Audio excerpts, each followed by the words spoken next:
আল্লাহ রসুল সাল্লাল্লাহু আলাইহি ওয়াসাল্লাম বলেন, হে নারীরা, তোমাদের জন্য সুসংবাদ।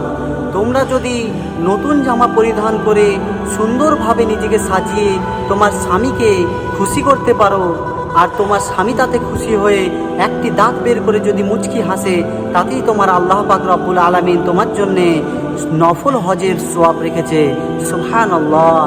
আর আজকের নারীদেরকে আমি বলবো যে তাদেরকে যদি সাজুগুজুর ব্যাপারে বলা হয় যে চলো আজ ঘুরে আসি, চলো আজকে বিয়ের অনুষ্ঠানে যেতে হবে, চলো আজকে অমুক জায়গায় যেতে হবে, তারা এত বেশি পরিমাণে সাজুগুজু করে যে বলার ধারণা নাই, ভাবনা চিন্তা করতে পারবেন না।